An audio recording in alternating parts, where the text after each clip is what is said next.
Hi, this is Arthur Carmazzi, best-selling author, currently ranked as one of the world's top 10 thought leaders in organizational culture and leadership, and sometimes awesome guy. And welcome to the Experts MBA, the show specifically for trainers, consultants, coaches, and speakers. And today we are going to be talking about something a little bit more advanced in the process of marketing your expert business. And before we kind of get into this, I'd like to kind of give you a little bit of preface, because those of you that are a little bit afraid of technology may kind of freak out when I start talking about this stuff. So I want to kind of give you a little bit of an idea before I start. Now, we all know that if you go up to the HR manager, and the HR manager has absolutely nothing to do with training, and we know that that happens, okay, that the HR manager is not the right person to talk to. And when you start talking to them about training, well, basically you're just wasting your time, wasting your effort, and, you know, that's bad. So, but what if, you know, that HR person was dealing with recruitment, and what if you had something related to recruitment that you could offer them, but because you're not really aware of what their specific focus is, you don't talk about it. So what we're going to be talking about today is about market segmentation. All right, and why that's important. See, market segmentation is literally about giving your right message to the person that actually wants to hear it. See, and oftentimes we just kind of throw our message out there, and hopefully some of those people are going to be hearing it. Well, you know, that's cool, except what about the people who are not interested in that message, but may be interested in another message or another facility that you can provide them, another opportunity for you to get some kind of work with them that you didn't even think about because you didn't know what their specific area of expertise or focus was. So, if you're talking to everybody about training and you've got other people that don't do training, well, that's not efficient. So today we're going to be talking about market segmentation. And, of course, what we're going to be looking at is one thing that is going to require some technical stuff, but you can, you know, go to Fiverr, or you can go to Upwork, or you can get, you know, there's all sorts of places where you can get a lot of this stuff done if you need to, okay? And what we're going to be talking about is quizzes. Okay, so first of all, let's imagine, okay, you're on Facebook, and you're talking about, you know, you're looking through your stuff, and there's like, oh, you know, what kind of Star Wars character are you? Okay. So, it looks fun. So you take the thing, fine. And, oh, you turn out to be Chewbacca, yay! So what? But, you know, the thing is that these are kind of fun. And then, of course, you post that. Now, let's say, for example, however, that maybe you are a training manager or an HR manager, and you suddenly see something like, oh, hey, here is the HR superheroes, okay? Or training superheroes, or something like this. Now, that is going to catch your attention more because, well, specifically, it's about what you do. You live and breathe this stuff, so you see something like that's like, whoa, I got to check out what kind of training or HR superhero I am. So then you take the test. Now, what happens is that if that test is done properly, and we're going to talk about that a little bit, that means that you will be segmented based on your answers in order to be able to say, okay, I am interested in hiring, training people from external sources to work in my company. Or maybe it's not that. Maybe I'm the trainer and I am supposed to be doing these things. Or maybe, you know, I am supposed to recruit people so that they have, you know, in the line of succession planning or something, right? So, everybody within the realm of people that can hire you have different focuses, and so your job through a quiz would be to find out what specific focus they are. But, of course, the key is to capture their contacts. Okay? You got to get their name and their email address. And now, once you have that, Now you can find out, are they the HR guy who is hiring for training? Is this the event person that is also hiring for speakers? Is this the person who is hiring coaches to support senior management? Is this the person who is going to be hiring people and needs somebody to help them to recruit the right people for the right positions? And see, all of these different job functions are something that many of you watching this video can help people in if you know very specifically what they're doing. So let's just kind of look at one of the things that we've done. Okay, so we actually have the whole what HR superhero are you? And this, through a series of questions, identifies and segments this person.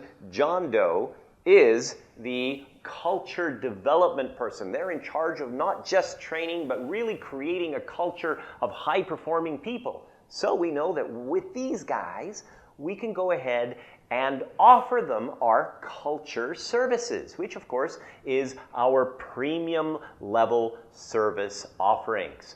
On the other hand, maybe they just want trainings, in which case then we oftentimes will send our trainers, our DC certified trainers, to these people to essentially do different kinds of training.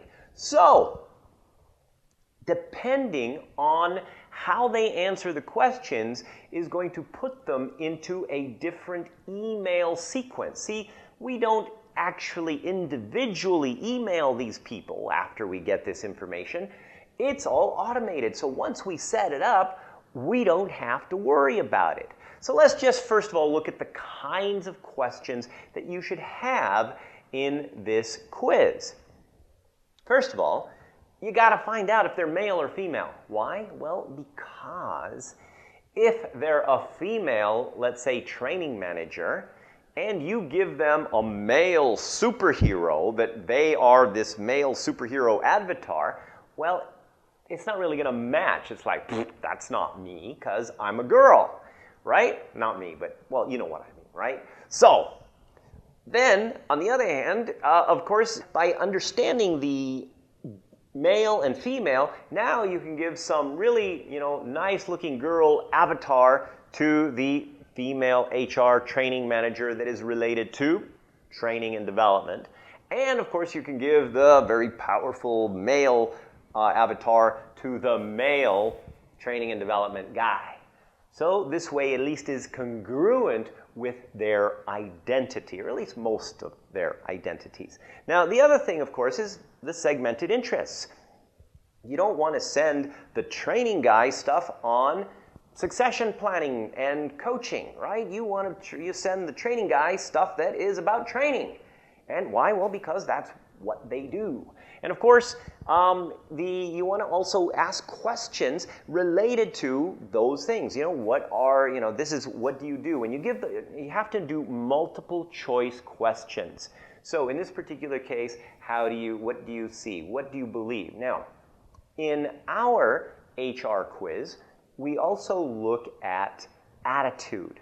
So are the people in the quiz who are taking the quiz, are they going to be the kind of people who are outgoing and want to try new things and are, looking at cutting edge stuff? Because the tone of the email that they get is going to be very specific to new, the latest in, new thing, and this is, this whole stuff that we're doing over here, and the words that we use are going to be and the offerings that we offer are going to be all related to how that person basically buys. Now, if they're very conservative and they only want like proven stuff, we focus on, hey, we've done it for these people, we've done it for these people, and this is what we've done, and so on. And so we go for the whole logical approach. So we've got different types of attitudes that we also incorporate into the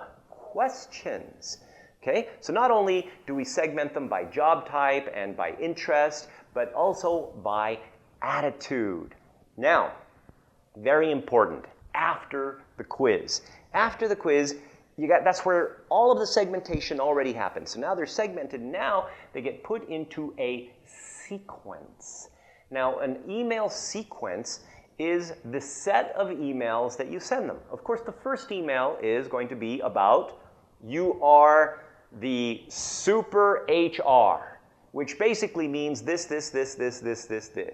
And based on that, you know, these are your strengths and these are some of the things that you could probably work on. And so it's like, wow, that's kind of cool. And then you offer them maybe some other free stuff, and you basically say, hey, over the next 3 weeks, I'm going to send you some other emails that will interest you specifically in the area of, let's say, training and development or culture development or succession planning, whatever it is that their segment came out to be, right? And they go, wow, that's cool. So you're already setting them up to receive your additional emails. Now, what should your next emails contain? Free, cool stuff. Basically, what you need to do is you need to send them a whole bunch of really cool stuff that is related to their interest. And of course, what should it be? Well, at least the next 4 should have very cool, interesting things without any sales stuff. You can mention that you're the coach and you're this and, you know, whatever it is that you are, that's fine. But you have to establish yourself as an expert first before you go and start selling your stuff. So after the first 4 emails, now you send them a small offer, something small, something to basically begin the buyer relationship. And so now when they buy something for less than $10 or maybe less than $20, now you at least have this thing. And of course, the most important thing to do immediately after that, if you have the opportunity, is after they buy something, see, they already have their wallet out, right? They've already put their credit card on there, and if you have something else that you can sell them immediately after that, after they push that submit button and says, but wait, your order isn't completed yet, and offer them something for less than $200 or about $200. Okay, so that is an immediate opportunity to get something, and they can say no, it's okay. But here's the thing, immediately after you do that, immediately after you give them that $10 or $20 thing that you've just sold them, then give them the unadvertised bonus. Impress them with stuff that they have not asked for, simply because you want to develop that over-delivery of of whatever it is that you're giving away. So you want to, so that way they say, wow, this person is really cool. Not only are they an expert, not only do they know what they do, but they really take care of me. That builds trust, it builds loyalty, and of course, it builds the opportunity for you to sell them a whole bunch more stuff in the future. And, well, that's all I got for today. And so with that, anything else that you want to learn about marketing yourself as a trainer, consultant, everything else that is basically in the expert status, do go to experts.mba/TV, and we've got a whole bunch of videos that we are producing every Saturday just for you. Now, I know that I've talked about a lot of the technical stuff. Now, for us, we use Kartra, and we're very good at it. If you want to know a little bit more about Kartra, let me know, and I'll be able to give you all the skinny on it, as well as if you want to know some of the free stuff that's out there that you can use to just kind of get your feet wet, send me an email, arthur@directivecommunication.com. This is Arthur Carmazzi, wishing you great success.